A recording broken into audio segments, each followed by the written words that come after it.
नाज़रीन, अफगानिस्तान से अमरीकी अफवाज का इनखला और उसके बाद पैदा होने वाली सूरत हाल पर पाकिस्तान का पॉलिसी बयान कि वो किसी भी सूरत अमरीका को अपने अड्डे नहीं देगा।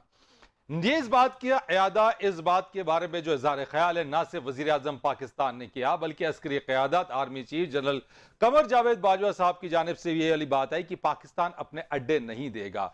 यही वो चीज़ है जिसकी बुनियाद के ऊपर नेशनल सिक्योरिटी कमेटी की इन कैमरा ब्रीफिंग दी गई। पार्लियामेंटेरियंस और इससे मुतल्लिका जो लॉ मेकर्स हमारे हैं उनको अस्करी क़यादत आईएसआई चीफ की जानिब से ब्रीफिंग दी गई और उनके सवालात के सैर हासिल जवाब भी दिए गए और इस बारे में कहा गया कि किसी भी तौर के ऊपर मुल्क के अंदर सियासत जरूर की जाए, गवर्नेंस के ऊपर बात जरूर की जाए, लेकिन जो कौमी सलामती के मामलात हैं उनमें इत्तेहाद और यगानगत का मुजाहरा किया जाए। पाकिस्तान ने जो मौक़िफ़ इख्तियार किया उसके बाद हालिया तौर के ऊपर आज ही जो रिपोर्ट आई है जिसमें अमेरिका ने पाकिस्तान को चाइल्ड सोल्जर्स प्रिवेंशन एक्ट की लिस्ट में शामिल कर दिया है और पाकिस्तान का शुमार पहली बार इस लिस्ट के अंदर हुआ है और इस लिस्ट के जरिए किसी भी तरीके की अमेरिका में होने वाले जो प्रोग्राम जिसमें इंटरनेशनल मिलिट्री एजुकेशन है, ट्रेनिंग है, फॉरेन मिलिट्री फाइनेंसिंग या एक्सेस डिफेंस आर्टिकल्स है या फिर पीस कीपिंग ऑपरेशंस है, उस तक रसाई मुमकिन नहीं हो सकेगी। पाकिस्तान अपने मौक़िफ़ पर क्या कायम रह सकेगा और आइंदा आने वाली जो सूरत हाल है उसका हम किस तरीके से मुकाबला करने के लिए तैयार हैं। हालिया जो दहशतगर्दी के वाक़यात हो रहे हैं, रोजाना कहीं ना कहीं बम धमाके हो रहे हैं और अफगान जो मुहाजिरीन हैं उनकी अगर आमद होती है तो पाकिस्तान इन तमाम चीजों का मुकाबला कैसे करेगा। माजी में एक फोन कॉल के ऊपर पाकिस्तान अपने मौक़िफ़ से पीछे हटता रहा है, इस बार ऐसा किस तरीके से मुमकिन हो सकेगा, अंदरूनी तौर पे हम कितने मुत्तहिद हैं, इन सब पर आज बात करेंगे और बात करने के लिए हमारे साथ मौजूद होंगे कॉलम निगार, तज्जियाकार और ये मकबूल जान साहब। स्टूडियोज में मुझे ज्वाइन कर रहे हैं सीनियर सहाफ़ी तज्जियाकार नदीम रजा और हमारे साथ बात करने के लिए मौजूद हैं सीनियर सहाफ़ी तज्जियाकार हाफिज तारिक महमूद साहब। आप तमाम मेहमानों का बहुत शुक्रिया। नदीम रजा साहब, ये बताइए, अमेरिका की जानिब से जो पाकिस्तान को जो चाइल्ड सोल्जर्स प्रिवेंशन एक्ट है इसकी लिस्ट में जो शामिल कर दिया गया है, एक तरफ हमारी फौजी क़यादत की जानिब से ब्रीफिंग नेशनल सिक्योरिटी कमेटी को और फिर कहा यह जाता है कि नेशनल इंटरेस्ट के मामलात पे जो है वो तकसीम ना हो, क्या हम इंटरनली एक हैं कि इस तरह के दबाव का सामना कर सकें? देखिए, दो सवाल हैं। पहला तो आपका ये जो पाकिस्तान को इस लिस्ट में शामिल किया गया है जिसका इजरा अमेरिका ने 2010 से शुरू किया था और उस वक्त उसमें 6 मुल्क थे, आज बढ़ा के 15 और पाकिस्तान जो टर्की को शामिल किया गया है उसकी बुनियादी वजह यही है कि पाकिस्तान पर दबाव डाला जाए कि उनको जो अड्डे चाहिए अफ़गानिस्तान के लिए, और दूसरा ये कि पाकिस्तान की क़यादत क्या एक पेज पर है, उसमें अपोजिशन हो या गवर्नमेंट हो या अस्करी इदारे, वो सारी चीज़ आपके सामने। जब भी नेशनल इंटरेस्ट आता है तो उस वक्त सारे लोग एक ही होते हैं और एक पेज पर दिखाई देते हैं, लेकिन ये मामला एक मुल्क की सलामती का मामला है और इज़्ज़त व वक़ार का मामला है, क्योंकि जिस तरह से अमेरिका हमेशा दबाव डालता रहा है और हम उसको प्रोवाइड करते रहे डू मोर, लेकिन इस दफ़ा जो पाकिस्तान की क़यादत ने वो अस्करी है और ये पॉलिटिकल क़यादत जो है जिसने स्टैंड लिया है और दोनों जानिब से। लेकिन इस नो मोर पे क्या पॉलिटिकल हमारी क़यादत, चाहे वो गवर्नमेंट की हो चाहे अपोजिशन की हो, इस दबाव को या इस तरह के दबाव को बर्दाश्त कर सके? देखिए, ये अलग मरहला है, लेकिन आपने स्टैंड लिया है पहली बार तो इस पर डटे रहेंगे क्योंकि टर्की है और फिर चाइना भी आपके साथ है। देखें, अफ़गानिस्तान से जो अमेरिका जा रहा है वो तो ऐसे तो नहीं जा रहा, 20 साल के बाद उसने अपनी शिकस्त तस्लीम किए और वहाँ से जा रहा है। अब वहाँ उसे किरदार चाहिए था भारत का, जो ना टर्की देने पर तैयार है, ना तालिबान देने पर तैयार है, ना पाकिस्तान और ना ही ईरान। तो वो एक बुनियादी फैक्टर है जिसे हम सब मिस कर रहे हैं, क्योंकि उसे बारहा कोशिश ये की गई है, क्योंकि तालिबान के एक फैक्टर को इंडिया ने हायर कर लिया है कि किसी तरह से इनको मौका दिया जाए, उसमें कामयाबी नहीं हो रही, इसीलिए उन्होंने पाकिस्तान पर दबाव डाला। आपको याद होगा कि टर्की में इस मुज़ाकरात होने थे अफगानिस्तान के अमन अमल के ऊपर, वो नहीं हुए। उसकी बुनियादी वजह वो यही थी कि भारत को उसमें किरदार देने का कहा जाता है, जो तालिबान ने अक्सर मुस्तरद कर दिया है। और अब जो दबाव बढ़ाया जा रहा है कि माजी को देखते हुए पाकिस्तान पहले ना उसके बाद हाँ हो जाता है, अंडर द ग्राउंड पे बात हो जाती है हमारी। राइट, यानी आपने ये बात लेकिन पहले ना बाद में फिर हाँ हो जाती है। तारिक साहब, ये जो विड्रॉल है अफगानिस्तान से और जिसके असरात भी पॉसिबली पाकिस्तान पर हमें कहा जा रहा है कि ये पड़ सकते हैं, आप समझते हैं कि अगर इस तरह के असरात हो, चाहे वो दहशतगर्दी के वाक़यात हों या वो रेफ्यूजीज़ की शक्ल के अंदर हों, हम एक हैं, हमारी पॉलिटिकल क़यादत एक है, हमारा अंदर मजबूत है? बिस्मिल्लाहिर्रहमानिर्रहीम। बहुत शुक्रिया फरीद भाई। एक तो पहले जो नदीम भाई ने ज़िक्र किया ना कि मैं इसको ना अमेरिका का कोई ऐसा प्रेशर नहीं समझता हूँ कि जो लिस्ट में शामिल होना। दुनिया जो है वो एक इर्तिकाई अमल से गुज़र रही है। उसमें बहुत सारी चीज़ें हैं जो आपको पता है कि ह्यूमन राइट्स और बहुत सारे मामलात हैं जो पहले नहीं थे माजी के अंदर।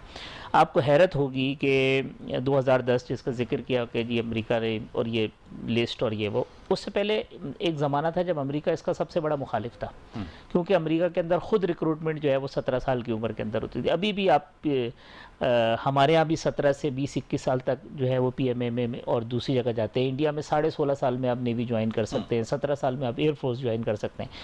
ये 98-99 के अंदर ख़ुद अमेरिका सबसे बड़ा मुखालिफ था, रजिस्ट कर रहा था। और आपको ये भी हैरत होगी कि कोई 18 साल से कम उम्र के कुछ लगभग जो है 60 से 70 सोल्जर ऐसे थे जो कि अफ़गानिस्तान के अंदर डिप्यूट हो गए, इवन जो कॉम्बैट एरिया में, वॉर एरिया में, फिर शोर मचा, फिर वापस लाना पड़ा।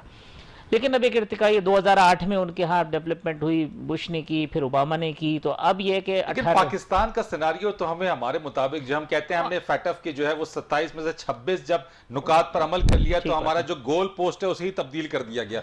मजीद चीजें हमारे लिए लेकर आए, जब आप कमजोर होते हैं GSP प्लस है, वर्ल्ड बैंक है, IMF है के मुतालबात है, और अब ये एक नई चीज आ गई जिसमें सोल्जर्स प्रिवेंशन एक्ट जो है। तो आप समझते हैं कि इस दबाव का इंटरनली सामना करने के लिए हम तैयार हैं? तैयार तो हमें होना पड़ेगा, हम चाहे नहीं। हम मार खा रहे हैं बार बार, हम इतनी मार खा चुके हैं।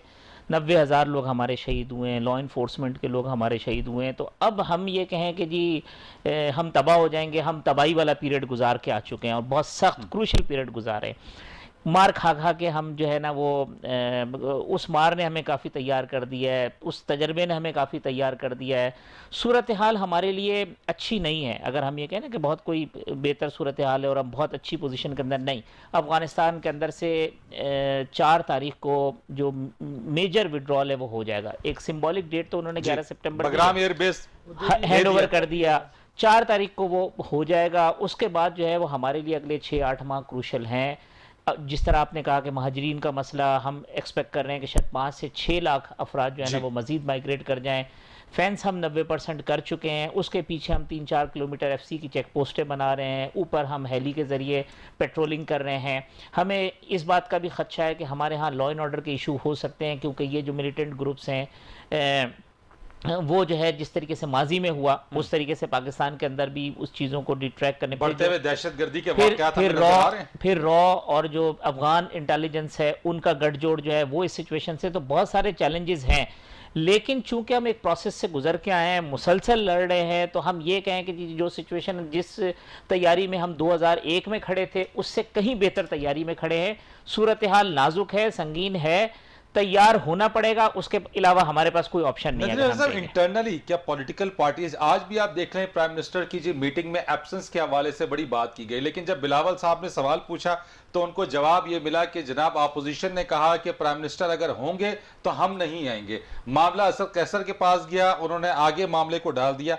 यहीं पे जो है वो रिफ्ट हमें नजर आ जाती है। पॉलिटिकली नेशनल सिक्योरिटी और इंटरेस्ट के ऊपर क्या हमारी इत्तेहाद एका है, नहीं है? देखिए, ये एक दूसरे के पीछे छुपने वाली बात है कि कौन बिल्ली के गले में घंटी बांधे। और जिस तरह से नॉन सीरियस एटीट्यूड का मुजाहरा किया गया वज़ीर आज़म की जानी से, ये इससे बड़ा कोई इशू इस वक्त है ही नहीं, क्योंकि ये सलामती का मसला बना हुआ है कि आपके सरहद के ऊपर क्या होने जा रहा है। अगर आप इसमें बोलें कि शहबाज शरीफ ने कहा था कि वज़ीर आज़म को नहीं आना चाहिए, असद कैसर बोलते वो नहीं आए, ये तो एक लेम एक्सक्यूज़ है आपके पास। ऐसा नहीं होना चाहिए, आपको मौजूद होना चाहिए था कि इसका मतलब तो ये हुआ कि पॉलिसी कहीं और बनी है, उसके बाद पार्लियामेंट की आके जो दिफाई कमेटी है उसको ब्रीफ किया गया है और पॉलिटिशियन से इंडोर्समेंट ली गई है, और उसमें वज़ीर आज़म का माइनस होना ये एक लम्हा फिक्रिया है उन लोगों के लिए भी कि जो बोलते हैं कि सारा कुछ अच्छा हो रहा है और सब एक पेज पर हैं। वो इस तरह के नहीं। जब इस अहम इशू के ऊपर आप नहीं बैठ सकते तो दीगर फिर चीज़ों के लिए आप कहाँ बैठेंगे? आप, ये मुमकिन ही नहीं है। तो प्राइम मिनिस्टर के स्टांस को तो सराहा जा रहा है ना, बहुत ज्यादा उसको पजीराई मिल रही है। एटलीस्ट के प्राइम मिनिस्टर ये कह रहे हैं और कहा जा रहा है कि पहली बार पाकिस्तान कह रहा है कि अब नो मोर। ये पहले माजी में नहीं कहा, माजी में इस तरह के जवाब दिए गए क्यों नहीं दिए गए? ये तो इसे पॉपुलर एक होता है ना, बेसिकली पाकिस्तानी कौम है कि जो नारों के ऊपर जीती है, नारों पे जीना उसका एक फन है। जो सियासतदान है उनको उसी तरह से बेच रहे होते, नारे लगा लगा के, फरसूदा नारे, और देना दिलाना कुछ नहीं होता। अगर ज़मीनी हक़ाइक़ देखिए आप, उसमें क्या होता है? कुछ भी नहीं। उसके उसी नारों की गूंज के अंदर आप पेट्रोल पे पैसे बढ़ा देते हैं, उसी नारों की गूंज में आप ऐसे बिल मंजूर कर लेते हैं जिसका कोई दीन ईमान नहीं होता। मैंने आपकी इसी बात के ऊपर, और ये मकबूल जान साहब को हम शामिल करेंगे, एक ब्रेक मैंने लेनी है, ब्रेक के बाद आएंगे। तो यही वो सवाल है बुनियादी तौर के ऊपर कि आज जिस नो मोर की बात हो रही है, आज जो खतरात हमारे ऊपर मंडला रहे हैं, अफगानिस्तान से अमरीकी अफवाज के इनखला के बाद पैदा जो होने वाली सूरत हाल है, क्या हम इस दबाव को, या अमरीका की तरफ से जो दबाव डाला जा रहा है उस पर हमारी जो सिविलियन क़यादत है और अस्करी क़यादत की तरफ से भी उसको एंडोर्स किया गया है, जो कुछ भी प्राइम मिनिस्टर ने कहा कि हम अड्डे नहीं देंगे, हम अपनी सरजमीन को अफगानिस्तान के खिलाफ इस्तेमाल अब नहीं होने देंगे, अब ऐसा कुछ नहीं होगा, क्या इस मौक़िफ़ पर पाकिस्तान मुस्तकबिल में या मुस्तकबिल करीब में कायम रह सकेगा? एक ब्रेक के बाद।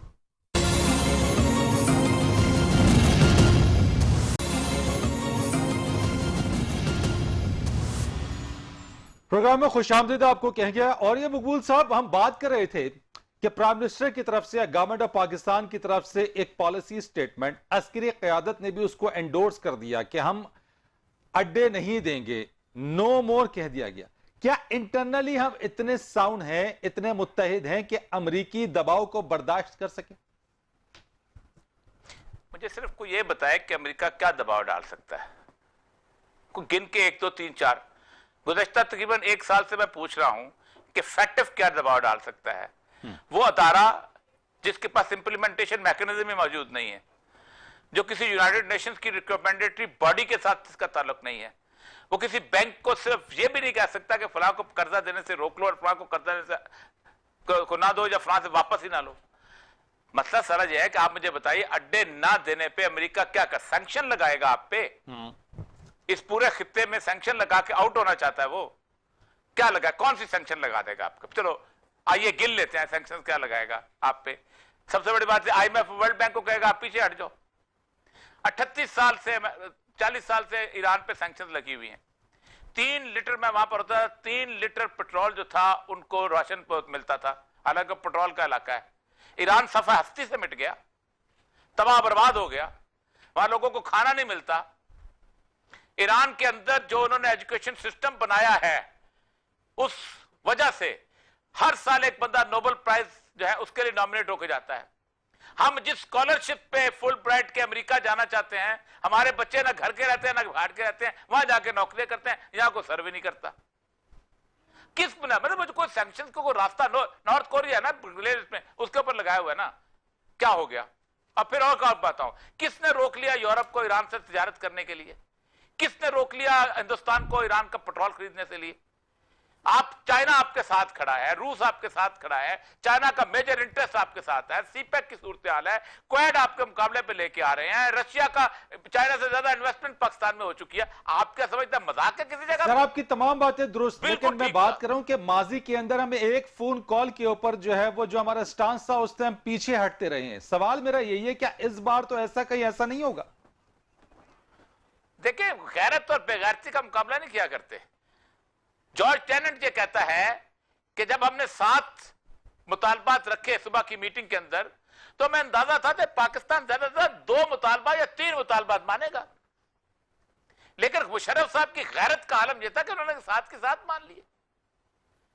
और उससे भी ज्यादा सबसे बड़ी बात यह है कि आपने जिन लोगों को अड्डे दिए, वहां से 57,000 दफा अमेरिकी जहाज उड़े और तालिबान पे बम बरसाए ना आपने, जिनके बारे में आप समझते हो कि आज हमारे साथ अच्छे हैं। वो क्यों अच्छे हैं? मुल्ला उमर की एक वसीयत कि हम पाकिस्तान के बगैर हमारा कोई और ठिकाना नहीं है, हम अकेले कुछ नहीं हो सकते इस खित्ते के अंदर। एक वसीयत पे वो चलते हैं।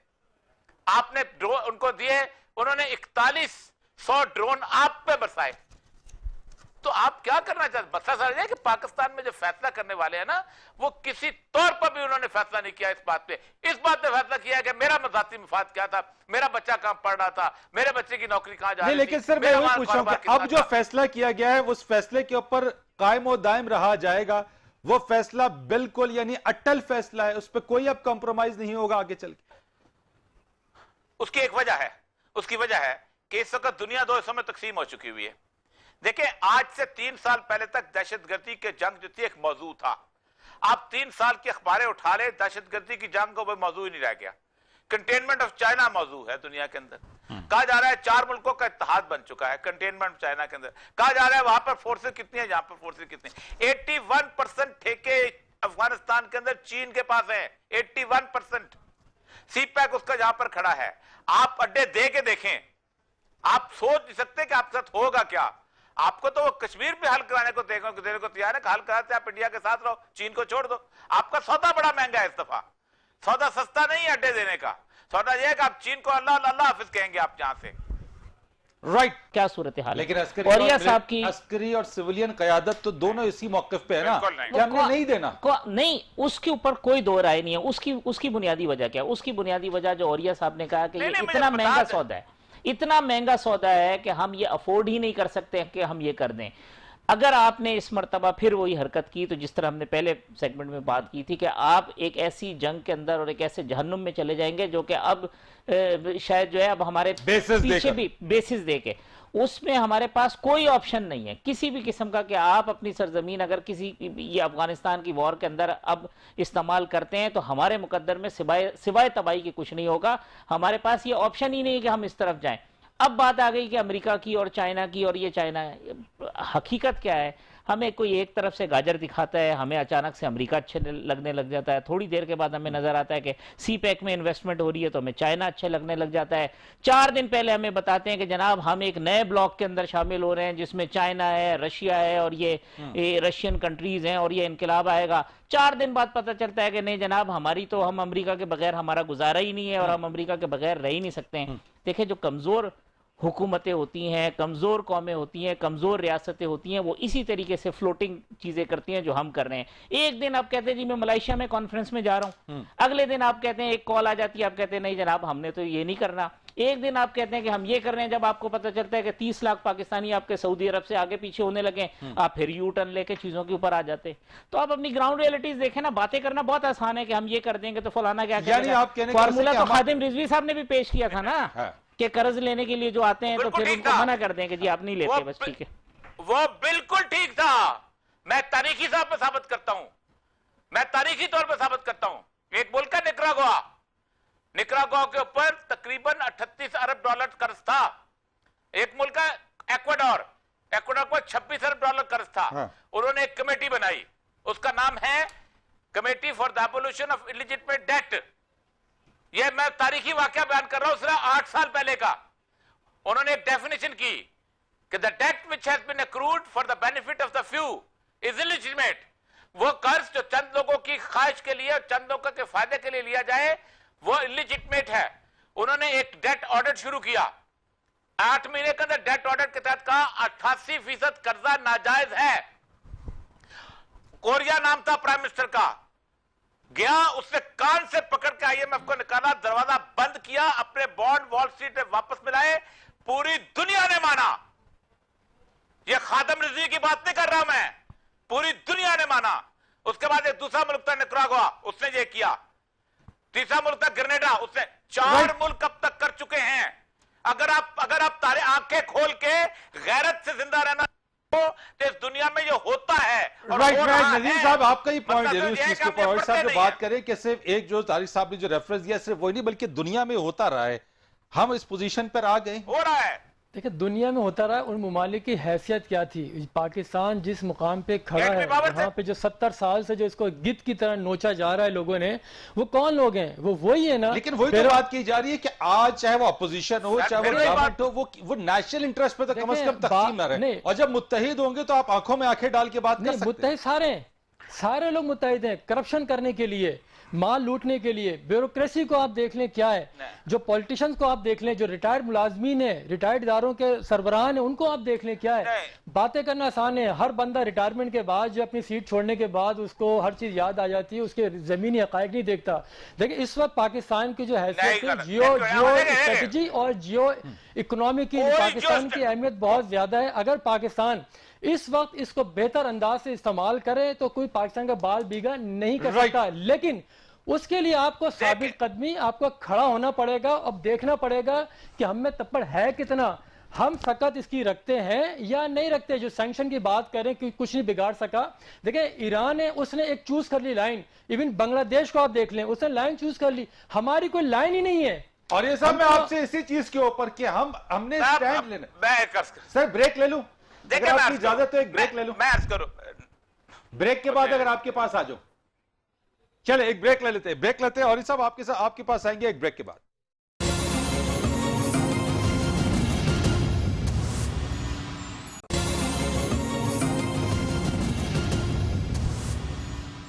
प्रोग्राम में आपको खुशामदीद कहेंगे। और ये सब बिल्कुल आपकी बात दुरुस्त है जो बातें इस वक्त करें कि एक कौम, हमारा प्राइम मिनिस्टर साहब जो अपोजिशन के साथ बैठना वो पसंद नहीं करते। एक कौम अगर बन जाए तो क्या कुछ नहीं हो सकता है, लेकिन ये मुमकिन, आप खुद बताइए कैसे होगा। हमारा इंटरनल जो हाउस है वो ही ठीक नहीं है। देखें, बड़ी ख्वाबो ख्याल की बातें ना किया करें। एक तो पहले मैं ये जवाब दे दूं कि मैंने रिटायरमेंट के बाद बोलना नहीं शुरू किया। मैं 17 साल जब नौकरी रहती थी उस वक्त से बोल रहा हूं, और मैं नौकरी के अंदर बोलता था। ठीक, एक बात ये याद रखिएगा, मैंने कॉमन बात की है, आपको टारगेट नहीं किया। नहीं, आपने टॉन्ट किया। मैं अपना जवाब देने का हकदार हूं। अब आते हैं इस सूरत हाल के अंदर। पूरे लैटिन अमेरिका को 40 साल तक तबाह बर्बाद किया गया। स्कूल ऑफ अमेरिका खोला, जिन मुल्कों का मैंने मिसाल दी है ना, उन मुल्कों के अंदर करप्शन दुनिया की तारीखी करप्शन थी। ये पिनोशे कहां से पैदा हुआ था? चिली, उसी इलाके से पैदा हुआ था। ये ग्रेनेडा वाला जो था, क्या नाम था, नोरियागा, कहां से पैदा हुआ था? उसी इलाके से पैदा हुआ था। उन्होंने आंखें खोली और हम खड़े होते हैं। और एक बात ये है ना कि दोनों मुल्क जो है ये कौम मुत्तहिद हो जाए। आप मुझे बताइए, नरेंद्र मोदी और सोनिया गांधी इकट्ठे बैठ सकते हैं वहां पर एक साथ खड़े होके? डोनाल्ड ट्रंप और जो बाइडेन बैठ सकते हैं अमेरिका के अंदर एक साथ खड़े होके? डेमोक्रेसी का सेटअप ही ऐसा। आपने काम कर रहे हैं भाई, आपने वोट लेके आए हैं, 10% वोट लेके आए, 30% वोट लेके आए। ये कोई बहाना ही नहीं है। और दूसरी बात यह है, पाकिस्तान की इंडेक्सेशन देख रहे हैं आप। अगर स्ट्रेटेजिक पोजीशन में आप ज्यादा ब्लैकमेल कर सकते हैं। आप तो एटॉमिक पावर हैं भाई। आपने कभी अपने आप को रियलाइज किया है? पाकिस्तान का मामला बेसिकली प्लानर्स है। पाकिस्तान के अंदर मसला सारा यह है कि हम शुरू दिन से आज तक अंग्रेज के बनाए हुए एक सिस्टम के अंदर इस तरह मबहूस हैं। हमको समझते हैं कि अंग्रेजी सबसे बेहतर जबान है, इसलिए हम झुकते उस तरफ। आप खुद सोचे, दुनिया में कोई मुल्क देखा है कि जहां मीटिंगें सारी उर्दू में हो रही हो, प्राइम मिनिस्टर से लेकर नीचे तक, और उसके मिनट्स अंग्रेजी में लिखे जा रहे हो? इसलिए हम अमेरिका के फैसले करते हैं, इसलिए हम पहले दिन से, हम शुरू से करते तो सर इसका सामना कैसे करेंगे? जो पैदा होने वाली सूरत हाल है अफगानिस्तान से विड्रॉल, अफगान से विड्रॉल से क्या होगा? अमेरिका चला जाएगा। अफगान वहां पहुंचे हुए हैं, अफगान वहां, आप क्या समझते हैं अफगानों के जाने के बाद वहां लड़ाई शुरू हो जाएगी? Impossible, impossible. मैं उस खित्ते को ही जानता हूं जिस वक्त रूस गया था सर, लेकिन बात तो लड़ाई चल रही है। लड़ाई रही थी नहीं, मैं इस वक्त तो बिल्कुल ही नहीं चल रही। इस वक्त सूरत हाल है कि सरेंडर हो रहे हैं, किसी जगह वॉर नहीं हो रही। जहां वॉर हो रही है वो कल तालिबान ने कहा है कि इंडिया के 3 जहाज थे जो फारफोर से उड़ के आए हैं और उन्होंने वहां पर अफगान को अमर मारा। तालिबान ने 5 साल अमन कायम किया था, जिसको यूरोप कहता था silence of the graveyard है। ये यानी आप कह रहे हैं कि इस वक्त जो है वो यानी कोई वॉर नहीं हो रही है और सरेंडर्स हो रहे हैं। सरेंडर बुनियादी तौर पे इस बुनियाद पे हो रहे हैं कि वो जो फौजें हैं वो सरेंडर कर रही हैं, और ये 3 साल से वो लगे हुए हैं। आपको पता है 85% तालिबान के पास है इस वक्त। पूरे का पूरा इलाका जो है, स्वाय शहरों का हेडक्वार्टर खुद नहीं ले रहे वो, और सारे के सारे। आपको पता है पर 21 जून को कांग्रेस के अंदर जो इजलास हुआ है, और उस कांग्रेस के अंदर उन्होंने ब्लिंकन को बुलाया है। उन्होंने कहा ये 20,000 दरखास्तें हमारे पास आई हैं। ये किन की हैं? ये उन लोगों की हैं जो वहां मुतरज्जम थे, ये वो जो गार्ड लगे हुए थे, ये जो शकील अफरीदी टाइप लोग थे, इनको हम फौरन वहां से निकालें। ये हमारे साथ, और वीजा खोला गया 20,000 का पहले नंबर पे। ये वो लोग थे जो रेड जोन में रहते थे। आप उनको करने दे जो करते हैं। आपके ऊपर फॉरवर्ड क्या आएगा? तालिबान के मुखालिफ आके बैठेंगे आपके पास? नहीं आएंगे, कभी भी नहीं आएंगे। ठीक है, जाएंगे, चले और जगह जाएंगे। मैं सर आपकी इस बात को साहब कि आपको भी लगता है कि खाना जंगी की कोई सूरत हाल इस तरीके से नहीं पैदा होगी? फिर हमें बात करने की ज़रूरत क्या है? जो इतनी ये कल जो इतना सारा नेशनल सिक्योरिटी और बता रहे हैं जी मुल्क के हालात और ये तो सब हमारी इंटेलिजेंस एजेंसीज बेकार हमारी फ़ौज गलत सोच रही है, हमारे पॉलिटिशियन जो इस शोर मचा रहे हैं वो गलत है, वेस्टर्न मीडिया जो दूसरी चीज़ें कर रही हैं वो क्या कर रहे हैं, मतलब सबका दिमाग ख़राब है, सब बेवकूफ़ हैं कि कुछ भी नहीं होना, अमेरिका ने वहाँ से चले जाना है, अफ़गानिस्तान में लोग हंसी खुशी ज़िंदगी गुजारेंगे और फिल्म ख़त्म। ऐसा हुआ है क्या हिस्ट्री के अंदर? पहले ऐसे हुआ इतनी ये मतलब अब क्या होगा, मतलब ये बात कोई ज़ी-शऊर आदमी जो वो रोज़ाना ये ठीक है कि जी सरेंडर हो रहे हैं 107 वो कहते हैं जी हमने डिस्ट्रिक्ट कंट्रोल कर लिए, वो बॉर्डर एरिया तक पहुंच गए हैं, वो जो दूसरे ग्रुप्स हैं चाहे उनकी हैसियत एक डमी की हो, अशरफ गनी हो या अब्दुल्ला हो या फिर तालिबान के अपने अंदर जो ग्रुपिंग है, फिर उसके अलावा जो मुख्तलिफ और जो एथनिक डिवीजन्स हैं ये सब कुछ है, ये सब एकदम रावी चैन ही चैन लिखेगा 11 सितंबर के बाद से और सब कुछ सुकून हो जाएगा। तो फिर इतना सब कुछ हैसल वैसल करने की और चीज़ों की हमें ज़रूरत क्या है? मेरा नहीं ख्याल कि ऐसी सूरत हाल होगी कि वो सब कुछ अमन हो जाएगा और बिल्कुल हम जो है ना उस सारी चीज़ों से लाताल्लुक हो जाएंगे, सब कुछ यानी चैलेंजेस है होगा। भाई देखें हम पड़ोसी हैं उनके ना, हमारा बॉर्डर उनके साथ मिल रहा है, हमें तो रातों की नींद हराम हुई हुई है, हम फेंस जो है वो इधर लाहौर में बनवा के और इधर से बना के दिन रात काम कर करके हम फेंसिंग कर रहे हैं, हम कह रहे हैं कि जी हमारी तरफ जो महाजरीन का इनखिला हो जाए। ये सब बातें ये क्या है, मतलब ये सब बातें ये मफरूज़ों के ऊपर मबनी है, कुछ नहीं होना, सारी दुनिया जो है वो बेवकूफ़ है और हम जो है ना वो खामखा के अंदर वो एक फिल्म थी ना इंडिया की जिसमें जो है ना वो मैं बता सर मैं आ जाता हूं, मैं नदीम साहब से कमेंट ले लूं, मैं लास्ट कमेंट आपसे लूंगा सर मैं लास्ट कमेंट आपसे लूंगा सर, योर टेक और उसमें बता दें, मैं लास्ट कमेंट करूंगा। देखें ये जो बात कर रहे हैं ना कि वहाँ पे 20,000 लोगों ने दरखास्तें दी, देखें ऐसा नहीं है, अमरीकियों ने खुद ही जो मुतरजम थे 18,000 जो है उनके साथ जो काम कर रहे थे उनको प्रायोरिटी बेस पर उनको निकाह पुल आउट कर रहे हैं। इसके साथ साथ अमेरिका नहीं ऑस्ट्रेलिया ने भी काफ़ी सारे खानदानों को वहाँ से पुल आउट किया, इनके साथ थे, है ना, ठीक। अच्छा फिर ये जो बात कर रहे हैं कि वहाँ पे जंग नहीं हो रही, ताजिकिस्तान के साथ जो बॉर्डर है वहाँ पे तकरीबन कुंदूज वहाँ पे तकरीबन वो कब्जा कर चुके हैं और जैसा भी हाफिज भाई ने कहा कि 107 400 के करीब अजला हैं, उसमें से 100+ उनके पास आ चुके हैं। अच्छा एक जब रिपोर्ट का हवाला मैं भी एक दूंगा, अमेरिका से ही एक रिपोर्ट आई जिस दिन जो बाइडन के साथ अशरफ गनी और अब्दुल्ला मुलाकात थी उसी दिन रिपोर्ट आती है कि तालिबान जो है 60 किलोमीटर दूर रह गए हैं काबुल से और जंग आए रोज वहां पे हो रही है, रोजाना कत्ल गारतगरी वहां पे हो रही है, कह रहे हैं कि वहां पे जंग नहीं होगी। और जो अलकायदा के खिलाफ जो बात कर रहे हैं, जो माहिदा किया गया था उस माहिदे में क्या था कि दूसरे कोई मुसल्लह ग्रुप वहां पे पनाह अपना सके, उनको जमीन की ना फराम की जाए दूसरे मुल्क को हमला करने के लिए, और इसीलिए पाकिस्तान ने फेंसिंग कर रहा है। और फिर इस दफा जो है इस दफा जंग सिर्फ अफगानिस्तान के बॉर्डर पे नहीं होगी, शहरों में होगी। इस दफा खुदा ना खासा अगर उसको सही तरह से टैकल ना किया गया, इसका मरकज एपिक सेंटर कराची हो सकता है।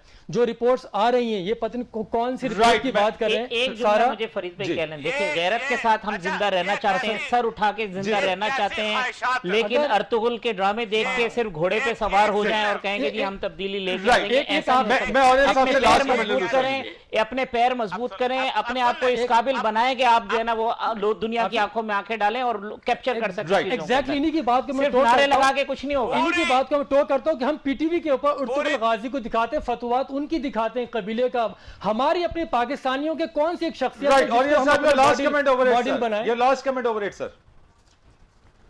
देखिए मेरी बात सुने, ये पूरी दुनिया की ख्वाहिश है कि अमेरिका जाए और वहां पर कत्लो गारत शुरू हो, पूरी दुनिया की ख्वाहिश है। और आपको मैं बताऊं ये ख्वाहिश इसलिए पूरी नहीं हो सकती कि 1995 से लेकर 2001 तक जिन लोगों ने ये अफगानिस्तान पे इस वक्त आना है, उन्होंने ये अमन कायम करके दिखाया है।